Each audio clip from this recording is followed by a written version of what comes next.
Welcome to my channel learn and earn. I am your mentor Rashid Yunus. तो आज हमारी है पावर पॉइंट की क्लास नंबर 14 और क्लास नंबर 14 में हम आज पढ़ेंगे डिज़ाइन टैब। तो आइए चलते हैं हम अपने लैपटॉप की स्क्रीन की तरफ और देखते हैं कि डिज़ाइन टैब में क्या क्या है। तो सबसे पहले हम पावर पॉइंट को ओपन कर लेंगे। ओपन के बाद हम ब्लैंक प्रेजेंटेशन ले लेंगे। यहाँ पे हम डिज़ाइन टैब को आज हम पढ़ेंगे, ठीक है। ड्रा टैब हमने प्रीवियस क्लास में डिस्कस किया था। तो डिज़ाइन टैब में अब हमारे पास क्या है, हम कौन कौन से डिज़ाइन अप्लाई यहाँ पे कर सकते हैं। तो सबसे पहले हम यहाँ पर कुछ 2-3 स्लाइड्स बना लेते हैं। यहाँ पर मैं लिख देता हूँ लर्न एंड अर्न पहली स्लाइड में, ठीक है। और इसके बाद मैं यहाँ पे अपना नाम लिख देता हूँ। अब इसके बाद हम एक और स्लाइड ले लेते हैं। यहाँ पर आप जो है वो राइट क्लिक करके भी न्यू स्लाइड ले सकते हैं, ये उसी फॉर्मेट में आएगी, ठीक है। यहाँ पर टॉप 10 अर्निंग स्किल्स लिख देते हैं जो मेरे चैनल पे है, ठीक है। उसके बाद इसमें हम यहाँ पर सब पॉइंट्स में लिख देते हैं माइक्रोसॉफ्ट वर्ड। उसके बाद इंटर करके मैं यहाँ पर लिख देता हूँ पावर पॉइंट। उसके बाद इंटर करके मैं लिख देता हूँ फोटोशॉप। उसके बाद मैं लिख देता हूँ यहाँ पर इलस्ट्रेटर, ठीक है। अब मैं एक तीसरी स्लाइड भी ओपन कर लेता हूँ, ठीक है। न्यू स्लाइड पे जाके यहाँ पे जो है मैं वो कुछ भी लिख देता हूँ। यहाँ पर मैं माइक्रोसॉफ्ट वर्ड लिखता हूँ, ठीक है। और इसकी हम कितनी वीडियोस हैं, 17 वीडियोस कंप्लीट कोर्स, ठीक हो गया। इंटर करूँगा मैं, यहाँ पर मैं लिख देता हूँ इन उर्दू लैंग्वेज, ठीक है। अच्छा, ये सारी चीज़ें लिख के ये मैंने 3 स्लाइड्स बना दी, ठीक है। अब स्लाइड्स में या यहाँ पे हमारे पास जो मैं अगर जूम करके आपको बता दूँ तो पहले जो हमारे पास ग्रुप है वो थीम्स का है, ठीक है। यहाँ पर हमारे पास कुछ बने बनाए थीम्स होते हैं। जिस तरह से हम सेल फ़ोन पे कुछ थीम्स अप्लाई करते हैं, इसी तरह हम कुछ बने बनाए थीम्स जो हैं वो अपनी स्लाइड्स पे भी अप्लाई कर सकते हैं, ठीक है। तो अब यहाँ पर अगर जूम करके मैं आपको बताऊँ तो यहाँ पर एक ड्रॉप डाउन एरो का ऑप्शन है। इसको हम क्लिक करेंगे तो यहाँ पर हमारे पास काफ़ी सारे बने बनाए थीम्स जो हैं वो आ जाएंगे। थीम्स से मुराद सिर्फ बैकग्राउंड का कलर नहीं होता, थीम से मुराद आपका टेक्स्ट स्टाइल भी उसमें इंक्लूड होता है और बैकग्राउंड कलर वगैरह भी उसमें शामिल होता है। आप किसी थीम पे भी आप अगर क्लिक करें, ठीक है, मुझे ये अच्छा लगता है, मैंने इस पर क्लिक किया तो अब देखें ये इसने फ़ॉन्ट स्टाइल भी चेंज कर दिया है और फ़ॉन्ट प्लेस भी इसने चेंज कर दिया है। अगर मैं दूसरी स्लाइड पे जाके आपको बताऊं तो ये देखिए इसने टॉप 10 अर्निंग स्किल्स यहाँ पर लिख दी हैं और ये इसने जो है वो कलर भी उसका चेंज कर दिया है। पहले जो था इसका कलर ब्लैक था, अब वाइट हो गया है। अब यहाँ पे अगर आपने थीम सेलेक्ट कर दिया, अब हर एक थीम में भी कुछ वेरिएंट्स होते हैं, ठीक है। मैं यहाँ से अगर कोई और थीम सेलेक्ट करता हूँ, लेट्स सपोज ये कर लेता हूँ, तो इसमें भी देखेंगे फिर इसकी जो है वो लोकेशन या डायरेक्शन भी इसने चेंज कर दी है और फॉन्ट स्टाइल भी इसने चेंज कर दिया है। अब इन थीम्स में भी काफ़ी सारे वेरिएंट्स होते हैं। अगर देखें आपके पास कोई थीम आपने नेट से डाउनलोड किया हुआ है पावर पॉइंट का, वो भी काफ़ी सारे वहाँ पे बहुत अट्रैक्टिव मिल जाते हैं, तो आप वो भी इस पे अप्लाई कर सकते हैं। देखें ये एक नया थीम है, ठीक है। इसमें देखिए फर्स्ट जो हमारी स्लाइड है ये देखें ये बिल्कुल बुक कवर की तरह बड़ी अट्रैक्टिव इसने बनाई है, ठीक है। इसके बाद दूसरी सारी स्लाइड्स जो इसके अंदर हैं वो उसी तरह ये खुद बना रहा है, ठीक है।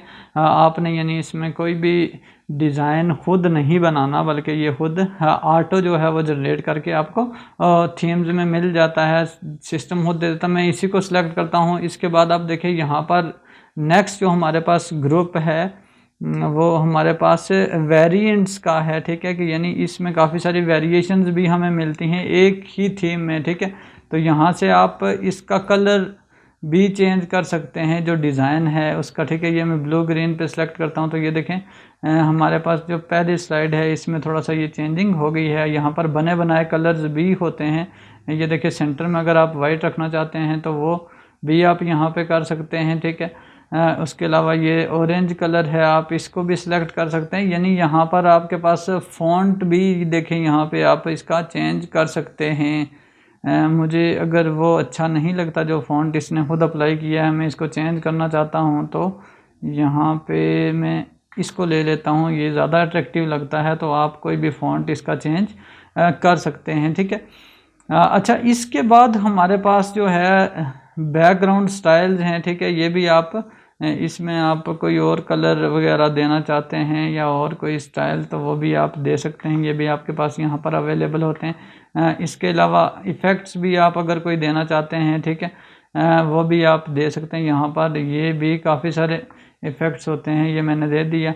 तो अब ये सारी चीज़ें आप खुद अप्लाई कर सकते हैं। आप जितनी प्रैक्टिस करेंगे इतना सीखेंगे। तो इसके अलावा अब हमारे पास यहाँ पर आगे कुछ और कमांड्स भी हैं, ठीक है, जिसमें एक है स्लाइड साइज़, ठीक है। आप देखें स्लाइड का साइज़ जो होता है वो दो तरह के होते हैं। एक हमारा जो छोटा मॉनिटर होता है उसके लिए होता है, जो स्क्वेयर्स में होता है। लेकिन जो अब आजकल एलईडीज़ आ रही हैं वो काफ़ी चौड़ाई में ज़्यादा लंबी होती हैं, तो एक वो आ रहा है, ठीक है। हम अगर यहाँ पर जाएं तो इसमें देखें स्लाइड साइज़, तो यहाँ पर क्लिक करें अगर हम, तो यहाँ पर देखें ये हमारे पास स्टैंडर्ड है 4:3, ठीक है। और जो वाइड स्क्रीन है वो 16:9 है, ठीक है। ये मैंने आपको बता दिया क्यों यूज़ होते हैं। स्टैंडर्ड साइज़ आजकल ज़्यादा यूज़ नहीं होता। पहले मॉनिटर्स होते थे वो स्क्वेयर्स में होते थे, उसमें स्टैंडर्ड साइज़ यूज़ होता था। आजकल हमारे पास है एलईडीज़ काफ़ी बड़े साइज़ में भी आते हैं, या प्रोजेक्टर पे भी हम कोई चीज़ डिस्प्ले करते हैं तो उसकी रेंज काफ़ी बड़ी होती है, तो उसके लिए वाइड स्क्रीन, तो बाय डिफ़ॉल्ट भी ये वाइड स्क्रीन ही होता है, ठीक है। आप इसको चेंज ना कीजिएगा। हाँ, अगर कहीं आपको ज़रूरत है किसी और साइज़ की, तो उसके लिए आप स्टैंडर्ड साइज़ भी रख सकते हैं। और कस्टम साइज़ पे अगर आप क्लिक करें तो यहाँ पर आपके पास एक विंडो ओपन होगी, ठीक है। इसमें अगर देखें तो ये आपके पास यहाँ पर बहुत सारे ऑप्शंस हैं, ठीक है। ये भी आप यानी पेपर साइज़ पे लेना चाहते हैं अच्छे प्रिंट के लिए, तो A4 साइज़ भी, A3 साइज़ भी, जो भी आपकी चॉइस है, लेटर साइज़ पे या किसी में भी आप ले सकते हैं। अदरवाइज़ आप इसको वाइड स्क्रीन ही रहने दीजिएगा। अब यहाँ पे स्लाइड ओरिएंटेशन है, आप पोर्ट्रेट में भी ले सकते हैं, लैंडस्केप में। पोर्ट्रेट में हमारे पास कोई भी चीज़ जो है वो वर्टिकल होती है और लैंडस्केप में हॉरिजॉन्टल होती है, ठीक है। और उसके बाद जो हमारी स्लाइड में नोट्स या हैंडआउट्स या आउटलाइंस जो होती हैं वो किस तरह से आप लेना चाहते हैं, तो वो भी पोर्ट्रेट और लैंडस्केप दोनों में ले सकते हैं, ठीक है। इट्स अप टू यू कि आप इसको कैसे लेंगे, ठीक है।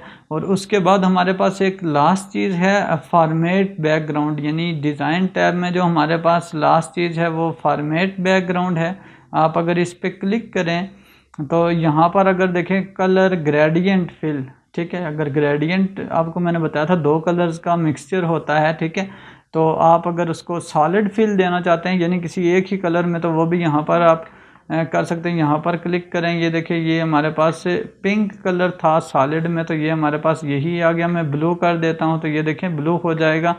अगर आप कोई भी कलर एक सॉलिड बैकग्राउंड में देना चाहते हैं तो वो इससे दे सकते हैं। उसके बाद ग्रेडियंट में भी आपके पास बने बनाए ग्रेडियंट्स होते हैं। ये देखें बहुत सारे हमारे पास कॉम्बिनेशंस हैं, आप कोई भी देख सकते हैं। आप टेक्स्ट को चेंज कर दें तो ये ज़्यादा अट्रैक्टिव लगेगा। अच्छा, उसके बाद पिक्चर और टेक्सचर फिल, यहाँ पे आप कोई भी टेक्सचर इसका दे सकते हैं। टेक्सचर भी एक डिज़ाइन बना बनाया होता है। जैसे मैं इसको क्लिक करता हूँ तो ये देखिए ये टेक्सचर आ गया है, लेकिन इसके लिए आपको स्लाइड देखें मैंने पहले सिलेक्ट की हुई थी, ये उसी पे अप्लाई हो रहा है। अगर आप सारी स्लाइड्स को सिलेक्ट कर देंगे या फिर आप सिंपली जो है ये लास्ट पे देखें, अगर मैं इसको जूम करके आपको बताऊं तो यहाँ पर लिखा हुआ है अप्लाई टू ऑल, ठीक है।